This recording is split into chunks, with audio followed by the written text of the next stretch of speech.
नमस्ते विद्यार्थी भाइ बहिनीहरू। आजको कक्षामा म शिक्षक महेन्द्र विष्ट तपाईहरुलाई हार्दिक स्वागत गर्दछु। विद्यार्थी भाइ बहिनीहरू, आजको विषयवस्तु के रहेको छ तपाईहरुलाई याद छ नि हैन? तपाईहरु कापी, कलम, पाठ्यपुस्तक लिएर बस्नु भएको छ हो। आज हामी कक्षा 9 को एकाइ 3 कक्षा 9 को सामाजिक अध्ययन विषय अन्तर्गतको एकाइ 3 हाम्रा सामाजिक मूल्य र मान्यता अन्तर्गतको पाठ 4 नेपाली मूर्तिकला भन्ने विषयवस्तुमा छलफल गर्न गइरहेका छौं। विद्यार्थी भाइ बहिनीहरू, यसभन्दा अगाडि हामीले के विषयमा छलफल गरेका थियौं? पहिलेको पाठको थोरै पुनरावलोकन गरौँ है त। यसभन्दा अगाडिको पाठमा हामीले कला भनेको के हो, कला कति प्रकारका हुन्छन् भन्ने बारेमा छलफल गरेका थियौं। जस अन्तर्गत के थिए त? सम्झिनु भयो हैन? हो, हामीले छलफल गरेका थियौं नेपाली कलामा वास्तुकला, मूर्तिकला र चित्रकलाहरू रहेका छन्। यी हाम्रा परम्परागत कलामा भनेर छलफल गरेका थियौं हैन त। यी हाम्रा परम्परागत कला मध्ये अरु संगीत कलाहरू पनि छन्। त्यसको बारेमा हामी अर्को कक्षामा छलफल गर्नेछौं। यो कक्षामा हामीले वास्तुकला, मूर्तिकला र चित्रकलाका बारेमा छलफल गर्नेछौं। त्यसमध्ये अघिल्लो पाठमा हामीले चित्रकलाका बारेमा छलफल गरिसक्यौं। अब हामी यो पाठमा मूर्तिकलाका बारेमा छलफल गर्नेछौं र अर्को पाठमा हामी वास्तुकलाका बारेमा छलफल गर्नेछौं। अब चित्रकलाका बारेमा हामीले के कुरा सिक्यौं त अघिल्लो पाठमा, त्यस बारेमा थोरै सम्झ्यौं है त। हामीले हाम्रा चित्रकलाहरू 3 किसिमका हुन्छन् भनेका थियौं हैन त? ग्रन्थ चित्र, पौभा चित्र अनि अर्को के चित्र? भित्ति चित्र हैन त? कस्तोलाई ग्रन्थ चित्र भन्ने त? धार्मिक कथा वा विषयवस्तुमा आधारित चित्रलाई ग्रन्थ चित्र भनिन्छ भनेर छलफल गरेका थियौं।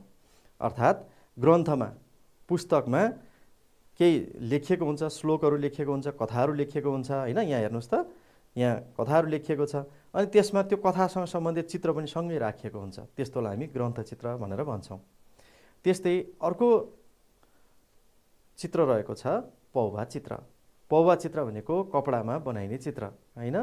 यो कपडामा बनाइने चित्र 2 किसिमका हुन्छन्। यसमा पनि एक किसिमको चित्रलाई पट, अर्को मण्डला भनेका थियौं हैन हामीले? पट चित्रमा मुख्य देवता बीचमा अनि वरिपरि अरु देवताहरू हुन्छन् भनेर भनेका थियौं। यस्तो अर्को मण्डलामा धार्मिक चिन्ह हुन्छ अनि त्यो धार्मिक चिन्हको वरिपरि देवताहरू हुन्छन् भनेर छलफल गरेका थियौं हैन त? अर्को थियो भित्ति चित्र। भित्ति चित्रमा भित्तामा बनाइने चित्र, मिथिला चित्र हैन? त्यसका बारेमा हामीले छलफल गरेका थियौं।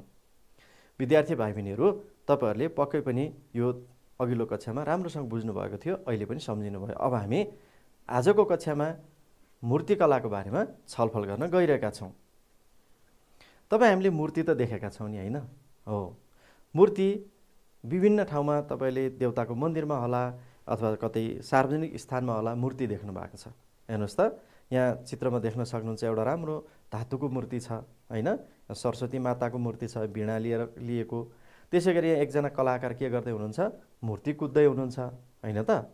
हो, यसरी ढुङ्गा, धातु, काठ हैन, माटो, काँच, प्लास्टिक आदिबाट विभिन्न प्रतिबिम्ब बनाउने कलालाई के भनिन्छ त? मूर्तिकला भनिन्छ है। अब कतिपय मूर्तिहरूलाई हामी के भन्छौं? प्रस्तर मूर्ति भन्छौं। प्रस्तर मूर्ति भनेको के हो त? प्रस्तर मूर्ति भनेको ढुङ्गाबाट बनाउने है। ढुङ्गाबाट बनाउनेलाई हामी के भन्छौं? प्रस्तर मूर्ति भन्छौं। त्यस्तै अर्को मृत्तिका मूर्ति भन्छ। मृत्तिका, यो चाहिँ माटोबाट बनाउने है। यसलाई हामी के भन्छौं? माटोबाट पनि बनाइन्छ। अस्तो अर्को चाहिँ काष्ठ मूर्ति, काठबाट बनाइने है, काष्ठ कलामा आधारित, यो चाहिँ काठबाट बनाइने है। अर्को धातु मूर्ति, धातु विभिन्न किसिमको धातुबाट बनाइने। धातुमा हामी तामा, पित्तल हैन, विभिन्न किसिमको धातुबाट हामी मूर्ति बनाउँछौं। यसरी विभिन्न खाले मूर्तिहरू बनाइन्छ। अब हाम्रो नेपाली परम्परामा, इतिहासमा पहिलेदेखि, प्राचीन कालदेखि विभिन्न खाले मूर्तिहरू बनाइएको त्यो प्रमाणहरू हामीसँग छन्। विभिन्न मठ मन्दिर, सार्वजनिक स्थलमा छन्। कुनै किराँत कालमा बनेका छन्, कुनै मल्ल कालमा बनेका छन्, कुनै लिच्छवी कालमा बनेका छन् हैन? त्यस्ता मूर्तिहरू के रहेछन् त? हामी एक एक गरेर छलफल गर्छौं है त। त्यसभन्दा अगाडि मैले तपाईँलाई एउटा मूर्ति ल्याएको छु भाइ बहिनीहरू। हेर्नुहोस् त, मैले एउटा मूर्ति ल्याएको छु। मूर्ति कस्तो हुन्छ यहाँ देखाउँछु म है त। हेर्नुहोस् यो मूर्ति हेर्नुहोस् त, यो के को मूर्ति होला? यो नागको मूर्ति है, नाग देवताको मूर्ति, 3वटा टाउका भएका नागको मूर्ति। कलाकारले कति मेहनत गरेर कुन्दो भएको छ हेर्नुहोस् त। यो नागका कत्लाहरू यसो देखिन्छ होइन, यो ढुङ्गामा कति मेहनत गरेर कुन्दो भएको छ यो कलाकारले है। यो एउटा नागको मूर्ति हो। यस्तै मूर्तिहरू देवी देवताको पनि हुन्छ होइन त। विद्यार्थी भाइ बहिनीहरू, हाम्रो देशमा प्राचीन कालदेखि नै विभिन्न देवी देवताका मूर्ति बनाउने परम्परा चलिआएको छ होइन त। नेपाली मूर्तिकलाको प्रामाणिक समय कहिले हो भनेर ठ्याक्कै भन्न सक्ने अवस्था त छैन। तर अहिलेसम्मको भेटिएको प्रमाणहरूले के देखाउँछ भनेदेखि ईस्वी सम्वतको पहिलो शताब्दीलाई चाहिँ नेपालको मूर्तिकलाको सुरुवात भएको अवस्था भनेर मान्न सकिन्छ। ईस्वी सम्वतको पहिलो शताब्दी भनेको सन् 100तिरदेखि हाम्रो नेपालमा मूर्ति बनाउन थालिएको भनेर अनुमान गरिएको छ है। यहाँ तपाईँले देख्न सक्नुहुन्छ नेपालमा बनाएको प्राचीन मूर्ति है। त्यसै गरी अहिलेसम्म भेटिएको मूर्तिहरूमध्ये सबैभन्दा पुरानो मूर्ति किराँतकालमा बनेको भन्ने अनुमान छ है, जसमा काठमाडौँ उपत्यकाभित्र किराँतकालीन मूर्तिहरू भेटिएका छन्। पशुपति आर्यघाट स्थित पशुपतिनाथको मन्दिर छ नि, हो त्यो पशुपतिनाथको मन्दिरसँगै एउटा त्यो आर्यघाट छ। त्यो आर्यघाट नजिकै एउटा विरूपाक्षको मूर्ति छ, तपाईँले यहाँ चित्रमा देख्न सक्नुहुन्छ। हेर्नुहोस् त यहाँ विरूपाक्षको मूर्ति कति हजार वर्ष पहिले बनाएको मूर्ति होइन, 2000 साल भन्दा पहिले बनाएको मूर्ति अहिले पनि जस्ताको तस्तै देख्न सकिन्छ है। कति बलियो ढुङ्गामा बनाएको होला। यसलाई हामी कलीको मूर्ति पनि भन्छौँ। विरूपाक्षको मूर्तिलाई के भन्छौँ? कलीको मूर्ति पनि भन्छौँ। यो मूर्ति चाहिँ सबैभन्दा पुरानो मूर्ति हो अहिलेसम्म भेटिएको मध्ये भनिएको छ है।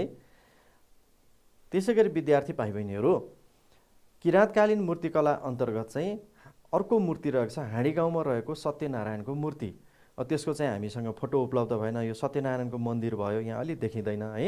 यहाँ सत्यनारायणको भगवान् विष्णुको मूर्ति छ, यो पनि किराँतकालमा बनेको भन्ने अनुमान छ।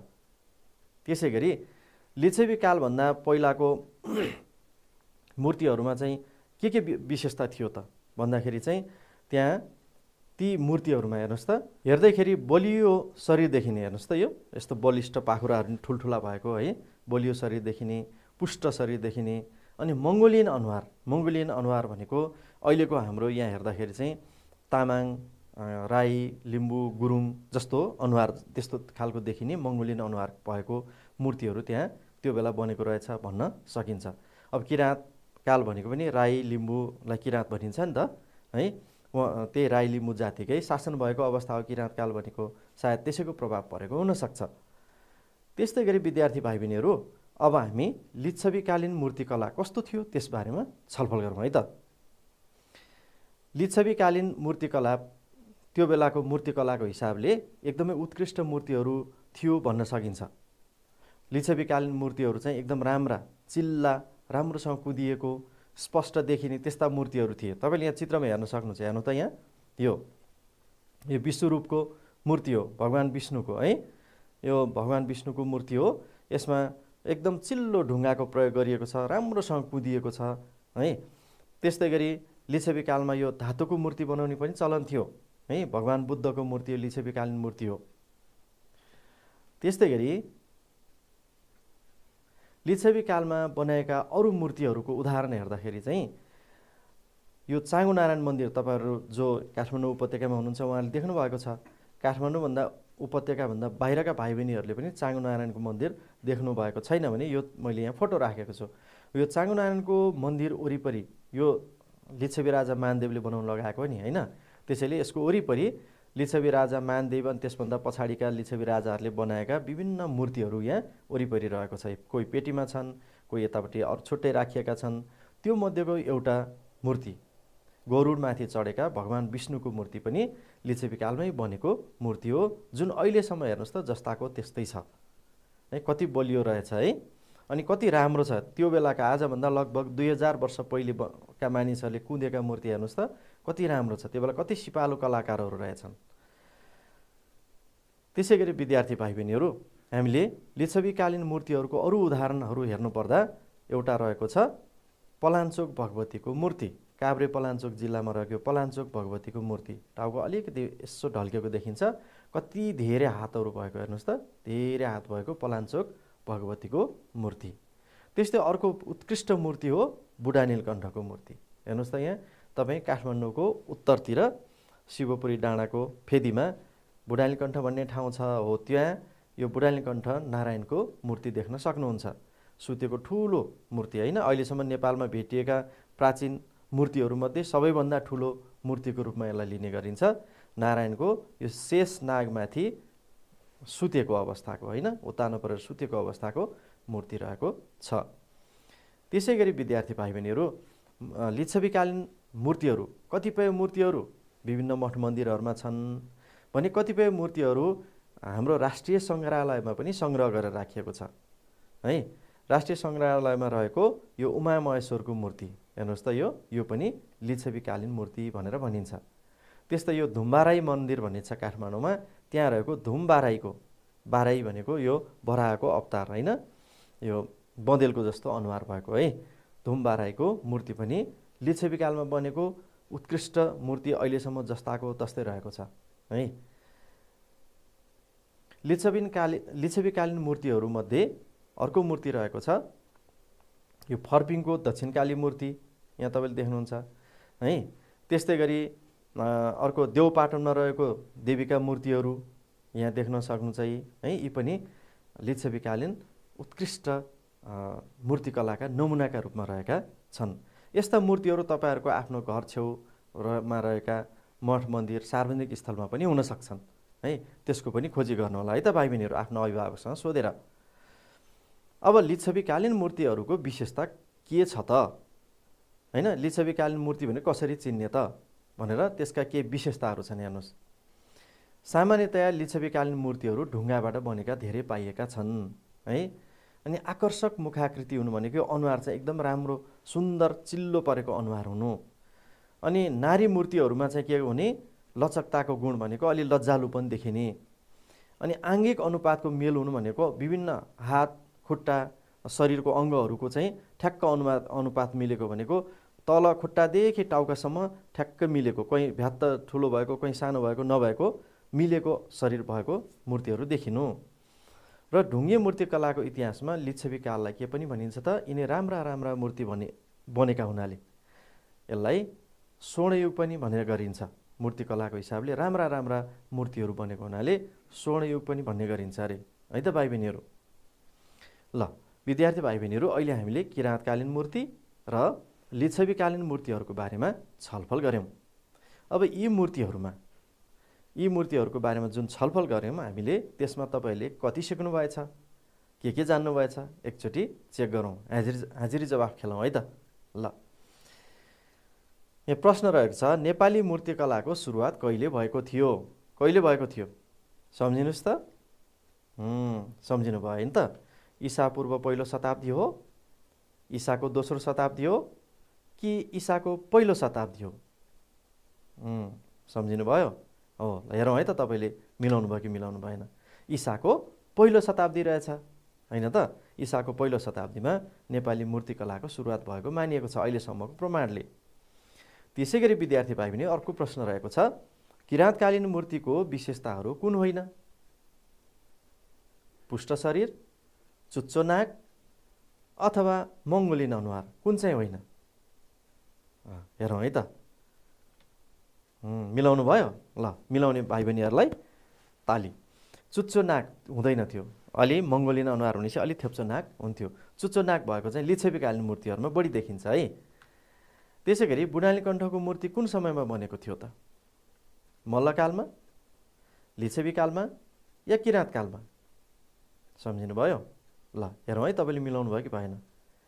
लिच्छवीकालमा बनेको रहेछ होइन त बुढा नीलकण्ठको मूर्ति। विद्यार्थी भाइ बहिनीहरू, हामीले अब किराँतकालीन र लिच्छवीकालीन मूर्तिहरूको बारेमा जानकारी पायौँ होइन त।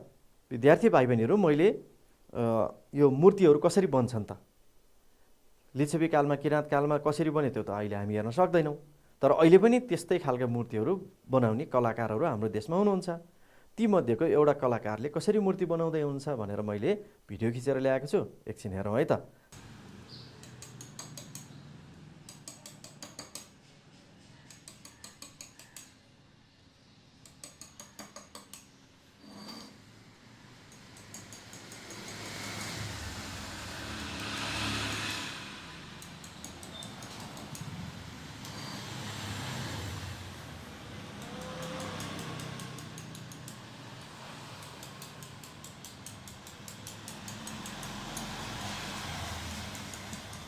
विद्यार्थी भाइ बहिनीहरू, तपाईँहरूले भिडियो हेर्नुभयो नि त, कलाकारले कति मेहनत गरेर कति मजाले हेर्नुहोस् त मूर्ति कुद्नु हुँदो रहेछ होइन, कति मजाले मूर्ति कुद्नु हुँदो रहेछ, कति मेहनत पर्छ। अलिकति बढी चोट पऱ्यो भने पनि ढुङ्गाको चोइटा जाला भन्ने पिर, त्यसमा त माटो जस्तो मिलाउनु मिल्दैन होइन। अनि अलिकति पुगेन भने पनि नबन्ला भन्ने पिर, कति मेहनतका साथ बनाउनु हुँदो रहेछ। तपाईँहरूले हेर्नुभयो होइन त, यो पाटनमा एकजना कलाकार भाइले बनाउनु भएको है त। ल विद्यार्थी भाइ बहिनीहरू, अब हामी मूर्तिकलाका थप विषयवस्तुमा छलफल गरौँ है त। अब हामी कुरा गर्दछौँ मल्लकालीन मूर्तिकला। मल्लकालमा कस्ता मूर्तिकला हुन्थ्यो त होइन। मल्लकाल भनेको लिच्छवी कालभन्दा पछाडि है। मल्लकाल भनेको विक्रम सम्वतको 1200 भन्दा पछाडिको अवस्थालाई हामी मल्लकाल भन्छौँ है। अब 1278 भन्दा पछाडि भनिन्छ सामान्यतया होइन। ल अब मल्लकालीन मूर्तिकला अन्तर्गत यी विभिन्न खाले मूर्तिहरू यो मैले नमुना देखाएको छु हेर्नुहोस् त। यी लिच्छवीकालीन मूर्तिभन्दा मल्लकालीन मूर्तिहरू अझै उत्कृष्ट छन् होइन। कोही काठमा बनाइएका मूर्तिहरू छन्, यो काठमा बनाएको मूर्ति, यो धातुमा बनाइएको मूर्ति, धातुले बनाएको मूर्ति, यो चाहिँ ढुङ्गामा बनाएको मूर्ति होइन त। धातु, ढुङ्गा र काठको मूर्ति बनाउने प्रचलन, तीनवटै तरिकाबाट बनाउने प्रचलन मल्लकालमा रहेको पाइन्छ। विद्यार्थी भाइ बहिनीहरू, ल हेर्नुहोस्, यो फर्पिङको महिषासुरमर्दिनी भन्ने देवीको मूर्ति हो। फर्पिङमा काठमाडौँदेखि दक्षिण पश्चिममा रहेको फर्पिङ भन्ने ठाउँमा बनेको मूर्ति हो, मल्लकालमा बनेको मूर्ति। यो यहाँ तपाईँले देख्नुहुन्छ, यो चाहिँ उग्रचण्डीको मूर्ति होइन। अनि त्यो महिषासुरमर्दिनीको मूर्ति, बनेपाको सूर्यनाथ मूर्ति, भक्तपुरको उग्रचण्डी मूर्ति र भैरव मूर्तिहरू चाहिँ यो मल्लकालीन मूर्ति हुन् भनेर भनिन्छ। यहाँ चाहिँ यो तपाईँले देख्नुभएको मूर्ति चाहिँ उग्रचण्डी र भैरव, यहाँ तलपट्टि भैरव यो देख्नुहुन्छ, त्रिशूलले यसो हान्न लागेको जस्तो भैरव, अनि यो माथि उग्रचण्डी देवीको एकै ठाउँ भएको मूर्ति रहेको छ। कति पुरानो है मल्लकालमा बनेको। त्यस्तै अर्को मूर्ति रहेको छ मल्लकालीन मूर्तिकलामा, काठमाडौँको हाँडी गाउँमा रहेको सरस्वती मूर्ति, अनि हनुमान ढोकाको नरसिंह मूर्ति, अनि पाटन कुम्बेश्वरको विष्णु व्यूह मूर्ति पनि रहेका छन्। त्यो मध्ये यो हाँडी गाउँको सरस्वती मूर्ति तपाईँले यहाँ देख्नुहुन्छ। यसमा के छ त, एकदम चिल्लो ढुङ्गामा बनाएको मूर्ति छ होइन। कति राम्रो छ, अहिले भर्खर बनाए जस्तो देखिन्छ है। त्यस्तै गरी अर्को रहेको छ यो नरसिंह मूर्ति, नृसिंह अवतार पनि भन्छौँ हामी भगवान् विष्णुको होइन त। भगवान् विष्णुले चाहिँ नृसिंह अवतार लिएको है। हिरण्यकश्यप भन्ने राक्षसले धेरै दुःख दिएको हुनाले त्यसलाई मार्नको लागि भनेर आधा शरीर मान्छेको जस्तो, आधा शरीर सिंहको जस्तो त्यस्तो बनाएको नृसिंह, नरसिंह, नर भनेको मानिस, सिंह भनेको सिंह भइहाल्यो, दुइटै रूप भएको यस्तो खालको अवतार लिएर यो हिरण्यकश्यप राक्षसलाई काखमा राखेर यसको वध गर्दै गरेको मूर्ति यहाँ देखाइएको छ है। कति राम्रो छ हेर्नुहोस् त, कति कलात्मक छ यो मूर्ति।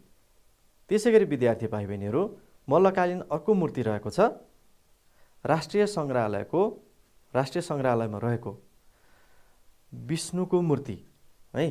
त्यसै चाँगुनारायणको श्रीधर विष्णु मूर्ति, अनि देवपाटनको चतुर्मुख लिङ्ग रहेका छन्। यो सङ्ग्रहालयमा रहेको मूर्ति चाहिँ यो भयो होइन। तपाईँले यहाँ देख्नुहुन्छ यो विष्णुको मूर्ति, अनि चाँगुनारायणकोमा रहेको श्रीधरको मूर्ति चाहिँ यहाँ देख्नुहुन्छ। यो चाहिँ अलि बिग्रिन लागे जस्तो देखिन्छ, धेरै पुरानो भएर यो पूजा गर्दाखेरि हामीले धेरै अबिर चढायौँ भने, केमिकलयुक्त अबिर केसरीहरू चढायौँ भने, नरिवलहरू त्यस्तो झोलहरू चढायौँ भने मूर्तिहरू बिग्रन्छ है भाइ बहिनीहरू। हामीले सकेसम्म यस्ता मूर्तिहरूमा त्यस्ता चिजहरू सकेसम्म नचढाउँ। अनि फुल प्रसादहरू पनि धेरै राखेर त्यो कुहिँदाखेरि त्यसबाट के भन्छ, केमिकल निस्कन्छ, त्यसले पनि यो मूर्तिहरूलाई बिगार्दै जान्छ। सायद त्यस्तैले होला यो बिग्रिँदै गएको देखिन्छ, प्रष्ट अनुहारहरू देखिँदैन है। त्यस्तै गरी विद्यार्थी भाइ बहिनीहरू, हामीले मल्लकालमा चाहिँ ढुङ्गाका मात्रै होइन, यो धातुका मूर्ति भएको पनि पाउँछौँ। धातुका मूर्ति पनि बनाउने चलन थियो। धातुका मूर्ति चाहिँ ढुङ्गामा जस्तो यस्तो कुदेर बनाइँदैन, यसलाई धातुलाई पगालेर साँचोमा हालेर, अनि त्यो पग्लेको धातु साँचोमा हालेर अनि यस्तो मूर्ति बनाइन्छ। अनि यो मूर्तिहरू चाहिँ एकदम कलात्मक, सुन्दर, रङरोगन पनि गरिएका छन्। हेर्नुहोस् त, यो मल्लकालीन मूर्ति कति राम्रा छन्। हातहरू पनि मान्छे जस्तै, ठ्याक्कै मान्छे जस्तै अथवा देउता जस्तै देखिने, अहिले बोल्छन् कि चल्छन् कि जस्तो देखिने है। यस्ता खालका मूर्तिहरू यो मल्लकालमा बनाइएको थियो। त्यसै गरी मल्लकालमा देवी देवताका मूर्ति बाहेक राजाका शालिग पनि बनाएको पाइन्छ। हेर्नुहोस् त, यो राजा योग नरेन्द्र मल्लको मूर्ति उनले आफैले बनाउन लगाएको है, यो पाटन दरबारमा छ। त्यस्तै गरी रणजित मल्लको मूर्ति यो भक्तपुर दरबारमा छ। त्यस्तै गरी भूपतिन्द्र मल्लको मूर्ति यो पनि भक्तपुरमा छ हैन। यी विभिन्न राजाहरूको मूर्तिहरू त्यो बेला शालिगको रूपमा बनाइन्थ्यो। अब मूर्ति र शालिगमा तपाईँहरू नझुकिनु होला। व्यक्तिको बनायो भने, मानिसको बनायो भने हामी त्यसलाई शालिग भन्छौँ, भगवानहरूको अरू बनायो भने त्यसलाई मूर्ति भनिन्छ है। त्यसै गरी मल्लकालीन मूर्तिमा अरू के छन् त विद्यार्थी भाइ बहिनीहरू? हेर्नुहोस् त, यी बनेपा चण्डेश्वरीमा मन्दिरमा रहेको मल्लकालीन राजा र रानीका शालिगहरू छन्। यी राजा र रानी चण्डेश्वरी देवताको प्रार्थना गरिरहेको मूर्ति, यो पनि ठुलो मूर्ति छ। अब मल्लकालीन मूर्तिहरूको विशेषता के थियो त? मल्लकालीन मूर्तिहरूको कस्तो मूर्ति हुन्थ्यो त मल्लकालमा? हो, त्यो हेरौँ। मल्लकालमा चाहिँ अत्यधिक गरगहनाको प्रयोग गरिन्थ्यो मल्लकालीन मूर्तिहरूमा। अनि विशेष प्रकारको मुकुट लगाएको हुन्थ्यो। मुकुट भनेको माथिबाट यस्तो यो धातुबाट बनेको अथवा चाहिँ ढुङ्गैबाट बनेको भए पनि माथिबाट यस्तो लगाएको, विशेष प्रकारको मुकुट लगाएको। चुच्चो नाक, पातलो ओठ, लामा आँखा, लामो चिउँडो हुनु, मूर्तिमा तान्त्रिक प्रभाव हुनु, तन्त्र विद्याको तान्त्रिक प्रभाव हुनु, यसो केही गरिरहेको हैन, पूजा गरिरहेको, यस्तो खालको हात हतियारहरू यस्तो लिएको हैन, विभिन्न किसिमका हात हतियार लिएको त्यस्तो मूर्तिहरू हुने गर्थ्यो। विद्यार्थी भाइ बहिनीहरू, हामीले मल्लकालीन मूर्तिहरूको बारेमा जानकारी पायौँ। अब शाहकालीन मूर्तिहरूमा कस्तो थियो त? अब मल्लकालपछि शाहकाल लाग्यो हैन। विक्रम सम्वत 1825मा जब पृथ्वीनारायण शाहले नेपाल एकीकरण गर्नुभयो, काठमाडौँ उपत्यकालाई चाहिँ राजधानी बनाएर अब नेपाल राज्य भनेर घोषणा गर्नुभयो, त्योभन्दा पछाडिको अवस्थालाई हामी शाहकालीन अवस्था भनेर भन्छौँ। अब शाहकालीन अवस्थाका मूर्तिहरू धेरै किसिमका छन्। तीमध्ये यो पृथ्वीनारायण शाहले उपत्यका विजय गरिसकेको पछिको उनका नाति रणबहादुर शाहको पालामा काठमाडौँको टुँडिखेलमा जगन्नाथ मन्दिर भन्ने छ। त्यहाँ कृष्ण, बलराम र सुभद्राका 3वटा मूर्तिहरू रहेका छन्। ती मूर्तिहरू चाहिँ शाहकालमा बनेको अलि आधुनिक प्रकारका छन्। अब तिनको यहाँ फोटो उपलब्ध हुन सकेन भाइ बहिनीहरू, तपाईँहरूले कतै यसो गुगलतिर भेट्नु भयो भने खोजेर हेर्नु होला है त। त्यस्तै गरी आधुनिक मूर्तिकला अन्तर्गत अब अहिले पनि त मूर्तिहरू बनाइन्छ नि त है। अब राणाकालमा बनाएका मूर्तिहरूलाई पनि लिने गरिन्छ। राणाकालमा बनेका मूर्तिहरू चाहिँ युरोपियन प्रभाव बढी परेको पाइन्छ अथवा युरोपमा बनाइने जस्ता मूर्तिहरू रहेका छन्। हेर्नुहोस् त, यहाँ तपाईँले यो जङ्गबहादुर राणाको मूर्ति घोडामा चढेको, यसलाई शालिग भन्छ होइन हामीले। हो, यिनीहरू चाहिँ बढी धातुबाट बनाएको अथवा चाहिँ ढुङ्गाबाट बनाएको पनि हुनसक्छ। धेरै जसो चाहिँ धातुबाट बनाएका मूर्तिहरू यहाँ प्रयोग भएको हामीले पाउँछौँ राणाकालमा। एकदमै पुरै अहिले बोल्छन् कि अहिले हिँड्छन् कि कपडा लगाएको हेर्नुहोस् होइन, हरेक भाव भङ्गिमादेखि लिएर होइन, उनीहरूको पोसाकहरू गहना कस्तो राम्रो देखिन्छ। हेर्नुहोस् त, यो धातुबाट बनेको मूर्तिमा है। यो जङ्गबहादुर राणा अनि हामीले जङ्गबहादुरको जस्तै अरू राणा प्रधानमन्त्रीहरूको पनि टुँडिखेलको वरिपरि यस्तै घोडा चढेको मूर्तिहरू देख्न सक्छौँ। अनि राणाका दरबारहरू छन् होइन, सिंहदरबारदेखि लिएर अरू दरबारहरूमा पनि राणा प्रधानमन्त्रीहरूका, राणा परिवारका मूर्तिहरू त्यहाँ देख्न सकिन्छ। यस्तै खाले मूर्तिहरू देख्न सकिन्छ। त्यसै गरी विद्यार्थी भाइ बहिनीहरू, अब हिजोआज पनि मूर्ति बनाउने चलन छ नि होइन। हिजोआज तपाईँहरूलाई थाहा छै छैन, मधेसका भाइ बहिनीहरूलाई थाहा छ। मधेसमा चाहिँ के हुन्छ भन्दाखेरि हाम्रो तराई प्रदेशमा यहाँ दसैँ लागेपछि त्यस काठ, पराल अनि माटो अनि विभिन्न प्रकारका रङहरू बाट यस्तो मूर्ति बनाइन्छ। दुर्गा माताको मूर्ति, महिषासुरको मूर्ति, सिंहको मूर्ति होइन, विभिन्न देवी देवताहरूको मूर्ति बनाइन्छ। अनि त्यो मूर्तिलाई चाहिँ सार्वजनिक स्थलमा राखेर के गरिन्छ त, पूजाआजा गरिन्छ, मेला गरिन्छ, भजन कीर्तन गरिन्छ। यस्ता मूर्तिहरू हेर्नुहोस् त कति सुन्दर, अहिले तुरुन्तै बोल्छन् जस्तो देखिन्छ नि, कति राम्रा मूर्तिहरू छन्। तर यी मूर्तिहरू चाहिँ अघि हामीले भने जस्तो मल्लकालीन मूर्ति, लिच्छवीकालीन मूर्तिहरूमा जस्तो के गरिँदैन, यहाँ यसलाई साँचेर राखिँदैन, संरक्षण गरेर राखिँदैन। यो चाहिँ दुर्गा पूजा सकिएपछि के गरिन्छ, नदी तलाउमा लगेर सेलाउने काम गरिन्छ। किनभने यो माटोबाट बनेको मूर्ति छ, यो धेरै टिक्दा पनि टिक्दैन होइन, यस्तो खालको मूर्तिहरू बनाइन्छ। त्यस्तै गरी यहाँ तपाईँले अर्को मूर्ति देख्नुहुन्छ, हेर्नुहोस् त, यो काठबाट बनेको मूर्ति, काठमा बनाएको मूर्ति है। काठमा पनि मूर्ति बनाइन्छ। जस्तो हाम्रो मन्दिरहरूमा तपाईँहरू जानुभयो भने, खास गरी काठमाडौँ उपत्यकाभित्रका मन्दिरहरूमा जानुभयो भनेदेखि तपाईँले त्यहाँ टुँडाल भन्ने देख्नुहुन्छ होइन।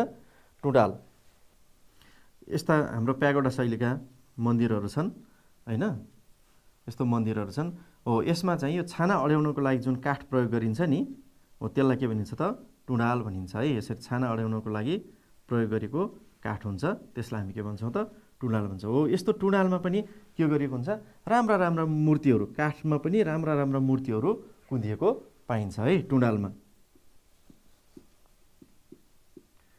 है। त्यसै गरी ढोकाहरूमा पनि, झ्यालमा ढोकामा पनि मूर्तिहरू कुँदिएको, बुट्टाहरू कुँदिएको हामीले पाउँछौँ, जसलाई हामी के भन्छौँ त, काष्ठकला पनि भन्छौँ है।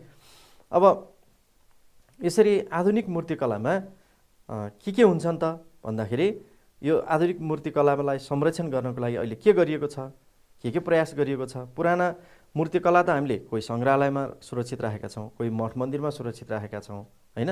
आधुनिक मूर्तिकलाहरूमा के छ त, हाल हाम्रो देशमा मूर्तिकलालाई व्यावसायिक रूपमा लिने कलाकारको सङ्ख्या पनि बढ्न थालेको छ। अघि मैले एउटा भाइको देखाएँ होइन, पाटनको। त्यसै गरी नेपालमा बनेका धातु, ढुङ्गा, काठका मूर्ति विदेशमा समेत निकासी हुने गरेको हामीले पाउँछौँ। अहिले प्रशस्त धातुका मूर्तिहरू बनाएर के गरिन्छ, विदेश निकासी गरिन्छ। त्यस्तै मूर्तिकलामा पनि रुचि राख्ने विद्यार्थीका लागि त्रिभुवन विश्वविद्यालय अन्तर्गतको नेपाल ललित कला क्याम्पसमा मूर्तिकला विषयमा पढाइ हुँदै आएको छ है। त्यस्तै गरी अर्को काठमाडौँ विश्वविद्यालय लगायत अन्य निजी क्याम्पसमा पनि मूर्तिकला विषयमा अध्ययन अध्यापन गर्ने क्रम रहेको छ। यसले गर्दा कि त नयाँ नयाँ कलाकारहरूले पढ्न पाउने, सिक्न पाउने, प्रमाणपत्र पाउने अवस्था चाहिँ छ। यसले कलाकारहरूलाई प्रोत्साहन गरेको छ है त भाइ बहिनीहरू। तपाईँलाई पनि यदि मूर्तिकलासँग सम्बन्धित सामान्य ज्ञान छ भनेदेखि अथवा रुचि छ भने सिक्न सक्नुहुन्छ है, सिक्नुहोस् र बनाउने प्रयास पनि गर्नुहोस्।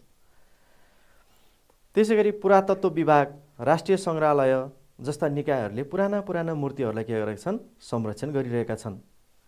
नेपाली कलाकारलाई सम्मान र प्रोत्साहन दियो भने उनीहरूले के गर्न सक्छन्, नयाँ नयाँ मूर्तिहरू सिर्जना गर्न सक्छन् है। यो पनि सिर्जना हो नि त होइन भाइ बहिनीहरू।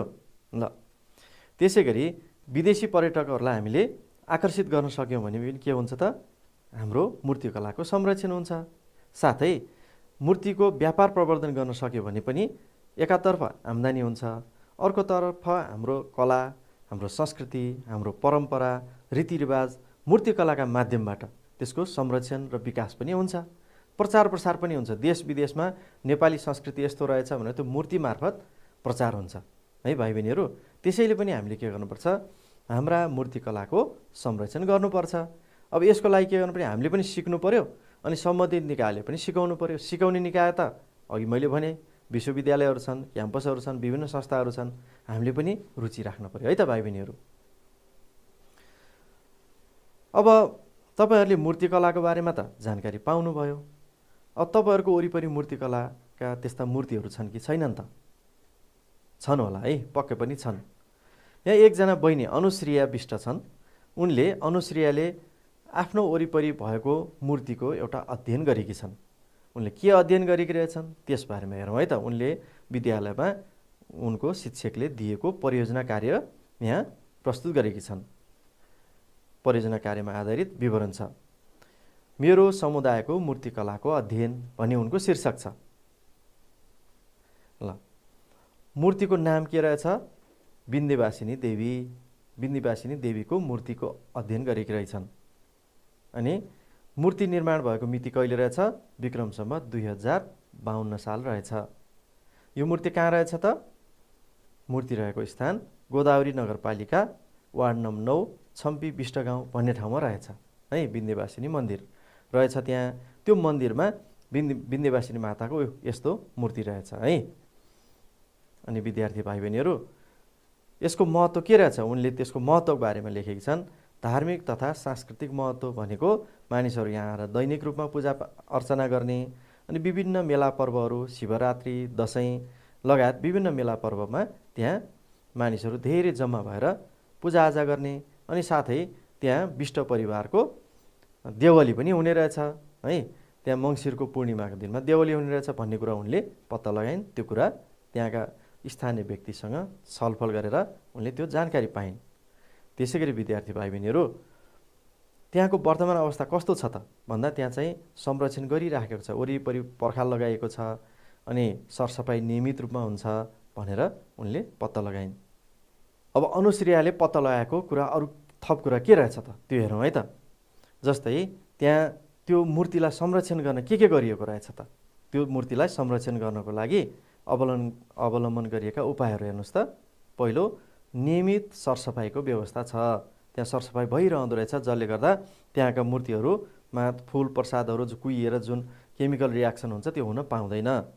त्यस्तै गरी त्यहाँ नरिवलको रस मूर्तिमा चढाउन नपाइने नियम बनाइएको रहेछ। नरिवलको रसले के हुँदो रहेछ, मूर्तिहरू बिगार्दो रहेछ। त्यसैले त्यहाँ चढाउन नपाइने, छुट्टै पूजा गर्ने। त्यसै गरी नजिकै धुप बाल्न नपाइने, धुपको धुवाँले पनि त्यहाँ रियाक्सन हुन सक्छ है, अनि मूर्ति बिग्रन सक्छ। त्यसै गरी जथाभावी अबिर केसरी कुहिने वस्तु मूर्तिमा दल्न नपाइने, भगवान्लाई खुवाउने भनेर अनिखेरि केरा लड्डुहरू लगाएर कोच्याइदिन्छन् नि त, भगवान्ले त त्यहाँ मूर्तिले खाने होइन।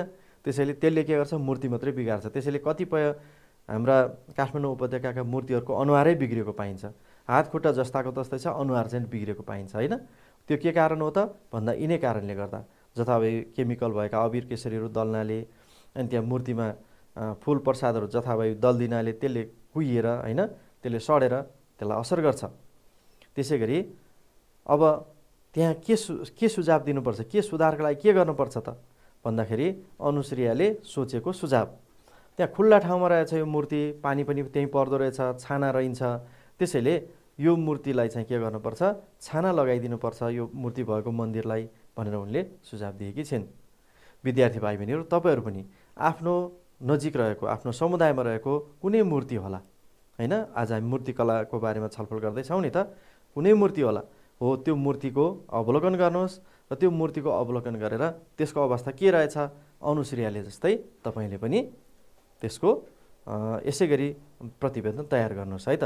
प्रतिवेदन भनेर हामीले लामो तयार गर्नु पर्दैन, यति विवरण भयो भने पनि हाम्रो प्रतिवेदन भयो नि होइन भाइ बहिनीहरू। ल गर्नुहोस् है त। ल अब हामीले यो पाठबाट के सिक्यौँ त एकछिन सम्झ्यौँ है त। अब यी प्रश्नहरूको उत्तर खोजौँ। मल्लकालीन मूर्तिकलाका मुख्य विशेषता के हुन् त, सम्झिनुभयो हो। मल्लकालीन मूर्तिकलाका मुख्य विशेषताहरू भनेका नाक चुच्चो हुने, धेरै गहनाहरू लगाएको हुने, हातहरू धेरै हुने, अनि एकदम शरीरको पाउदेखि खुट्टादेखि माथिसम्म सबै मिलेको हुने होइन, त्यस्ता मूर्तिहरू हुन्थे मल्लकालमा होइन। अनि काठबाट पनि बनाइन्थ्यो, ढुङ्गाबाट पनि बनाइन्थ्यो, धातुबाट पनि बनाइन्थ्यो होइन त। हनुमान ढोका दरबारमा रहेको नरसिंहको मूर्ति कुन कालमा बनेको हो त, मल्लकालमा बनेको होइन त। ल त्यसै गरी दसैँमा मधेसतिर बनाइने मूर्ति केबाट बनाइन्छ त, अघि हामीले छलफल गरेका छौँ। जो मधेसका भाइ बहिनीहरू हुनुहुन्छ उहाँलाई त थाहा छ, जो मधेसको हुनुहुन्न, पहाड हिमाल क्षेत्रको हुनुहुन्छ उहाँहरूलाई पनि थाहा पाउनु भयो होइन त। केबाट बनाइन्छ त, हो माटोबाट बनाइन्छ। त्यसभित्र काठ पराल लगायतका विभिन्न वस्तुहरू राखेर अनि माटोले वरिपरि लिपेर रङरोगन गरेर बनाइन्छ होइन त, हो। ल अब अन्तिम प्रश्न रहेको छ, चित्रमा देखाएको मूर्ति कसको हो, चिन्नुभयो हो। अघि हामीले छलफल गरेका थियौँ नि, हाम्रो राणा प्रधानमन्त्री जङ्गबहादुरको। यो चाहिँ आधुनिक शैलीमा, बेलायती शैलीमा बनाएको धातुको मूर्ति हो, जुन अहिले पनि टुँडिखेलमा रहेको छ होइन त। ल हवस् त भाइ बहिनीहरू, यहाँहरूले आज नेपाली परम्परागत मूर्तिकला अनि मूर्ति कसरी बन्दो रहेछ, मूर्तिको के महत्त्व रहेछ, के विशेषता हुँदो रहेछ भन्ने बारेमा जानकारी लिनुभयो होइन त। आजको कक्षा तपाईँलाई पक्कै पनि उपयोगी भयो होला भन्ने आशा गरेको छु। यतिकैमा अब हामी आजको कक्षा यहीँ अन्त्य गर्छौँ। हवस् त, धन्यवाद, नमस्ते।